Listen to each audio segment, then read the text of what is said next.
Hello, and thank you for joining us for TH11 News at Noon. I'm Rolly Hoyt in for Journey Taylor. We've got a rundown of the headlines that we are following on this Monday. An off-duty Little Rock police officer booked on DUI charges over the weekend. We have details of his arrest. It's coming up in 3 minutes. Plus, we introduce you to an Arkansan celebrating 101 years of heroism. And at 12:12, we hear what happens when you meet your heroes. And Drew Barrymore has a change of heart about the return of her show amid the writer's strike. The details just ahead in our must-see headlines. But coming off a warm weekend, a warm start to the week as well. Meteorologist Scott Covert here to give us the outline heading into the afternoon. You're exactly right, Rolly. If you remember this morning, many of us woke up to temperatures in the 50s and 60s. Some locations, such as Clinton, briefly dropped into the upper 40s. But it's just that time of the year where it's easy to cool off overnight. But the second that sun comes up, we are off to the races. Temperatures already here at the lunch hour in the 80s, and we're well on our way to probably the 90s here later this afternoon. 81 right now, Russellville, Hot Springs, 82, warm in Searcy, 83, our number in Pine Bluff here at the lunch hour. Here's what's happening out there. Our skies are clear, that sun is shining, and we're warming up. High pressure anchored just off to our north in parts of Missouri, and that's going to keep our winds today out of the north-northeast. 90 degrees today's afternoon high temperature. It's warm, but thankfully the humidity is staying low, which does make it a bit more tolerable out there. We can expect much of the same for the next couple of days. Rain chances do start to increase the second half of this week. We'll take a look at who's most favored to see at least a couple of drops of rain.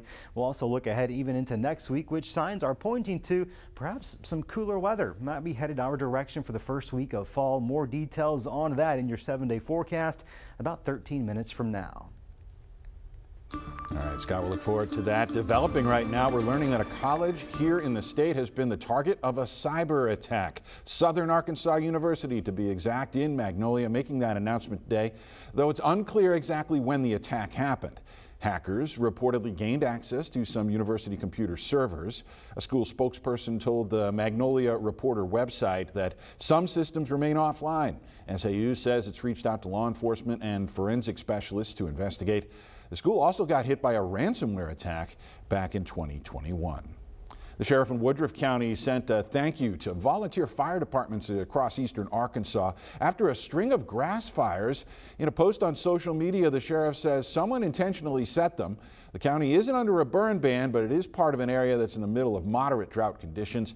The post also asks people who do need to burn to make sure they have water hoses available and to closely track the winds.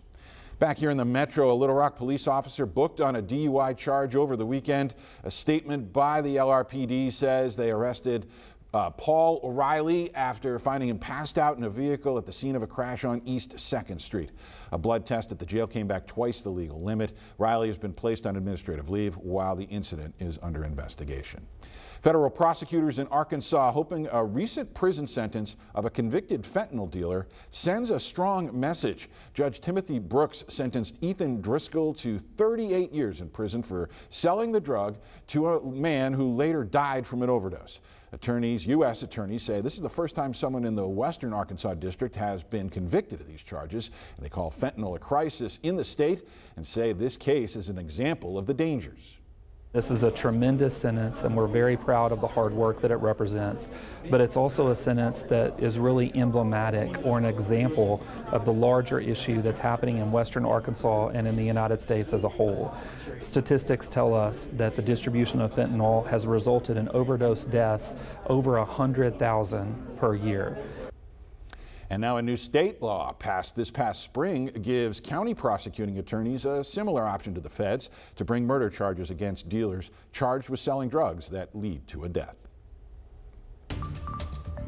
New at noon, we are learning that a person of interest has been detained in the fatal shooting of a deputy sheriff in Southern California, attacked in his patrol car on Saturday. Surveillance video shows a dark-colored Toyota pulling up alongside Deputy Ryan Klickenbroomer and his patrol car while it was at a red light. After a short pause, the car drives off. Now, police haven't yet confirmed if this is a moment that an unknown attacker shot Klickenbroomer in the head. The sheriff says the deputy had just left the station with the shooting around 6 p.m. I think it was a targeted act. Somebody decided to shoot and murder him I'm assuming at this point because he was in uniform. That to me is sickening. Klickenbrummer was a third-generation officer and had been with that department for 8 years. Let's get you a THV 11 update. One of the longest-running tourist attractions in Hot Springs about to get some changes, all because of new federal regulations. We're talking about the duck boats, the iconic duck boats, and the U.S. Coast Guard has just issued some new rules for operators. These new regulations come 5 years after a duck boat sank on Table Rock Lake in Branson, Missouri, claiming 17 lives. Since 1999, those duck boats have been involved in more than 40 deaths, including an incident in Hot Springs that killed 13 people back in 1999. The Coast Guard will now require the removal of window coverings and canopies. Passengers will also be required to wear flotation devices, and inspection regulations will be strengthened. Now, the changes only apply to repurposed World War II-era Army vehicles that are fitted for tourist excursions. The Coast Guard says there are only 16 of those right now, but as many as 10 of them are here in Arkansas in Hot Springs. 13,000 members of the United Auto Workers Union are into their 4th day of striking. UAW members asking for a 36% pay raise, down from a 40% hike in earlier negotiations. The transition to making electric vehicles is at the heart of this dispute as the big three legacy car makers struggle with labor costs while shifting from gasoline vehicles. The automakers have countered with about a 20% bump in pay. The strike has already forced Ford to temporarily lay off about 600 employees. GM may idle a plant in Kansas as soon as today. 2 pilots have been killed after their planes collide at a national championship air race in Reno, Nevada. The FAA says the planes hit each other at the end of one of those races. The wreckage of each plane came to rest about a half-mile apart. No one on the ground was hurt. The U.S. has confirmed that 5 Americans who were wrongfully detained in Iran are now free and on their journey back to Washington, D.C. to be reunited with family members. In return, 5 Iranians being held here in the U.S. have been released. And as Skylar Henry reports, so is $6 billion in frozen funds. 5 Americans who have been held as prisoners in Iran for years are now on their way home. They include Imad Shargi, Siamak Namazi, Morad Tabaz, and 2 Americans whose names are being withheld. These Americans have been suffering a terrible ordeal. I think you all know that. Many of them were held in the Avon prison under ghastly conditions, and that we have been working very, very hard to bring them home to their families just as soon as possible. The Biden administration reached a deal to secure their release in August, but it wasn't finalized until the last few days.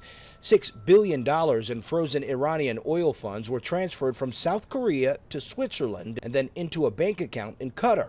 The Biden administration is defending the release of the oil money, insisting that it won't be used for terrorism or its nuclear program. The funds that are in those accounts in Qatar can only be spent with strict oversight by the Treasury Department and only for humanitarian purposes. But some on Capitol Hill are criticizing the decision to release the money to Iran. The administration says this is limited to humanitarian aid, but they also acknowledge that funds are fungible, which means they can move them around and will aid them in being able to do other things. Congressman Michael Turner says the decision will incentivize Iran and other countries to take more Americans as prisoners, hoping to get a ransom payment. Skylar Henry, CBS News, the White House. Some more details on the deal. The U.S. has released 5 Iranians. They had been held on nonviolent crimes. 2 were set to be released from prison soon anyway, having served their sentences. 3 of them still had yet to go to trial. 2 of them, who have legal status in the U.S., though, have chosen to remain in America rather than go back to Iran. Also in Washington, Ukraine's president will be there later this week to meet with President Joe Biden as well as top lawmakers. It comes as Congress debates President Biden's request for roughly $21 billion in additional aid to help Ukraine fight its war against Russia. Scott Pelley of 60 Minutes traveled to Kyiv recently and spoke with Volodymyr Zelensky. He says his country is grateful for all the support so far, but the world needs to remember that Russia isn't just Ukraine's problem. Look, if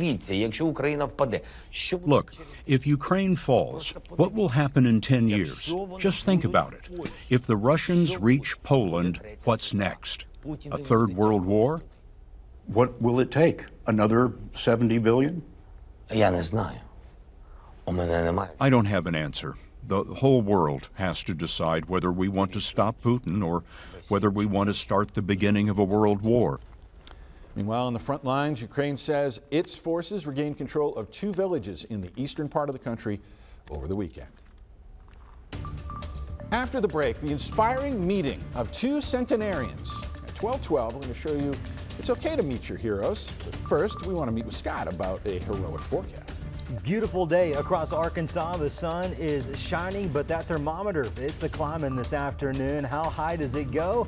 And how many warm days this week do we have in store? I've got that information all coming up in your 7-day forecast.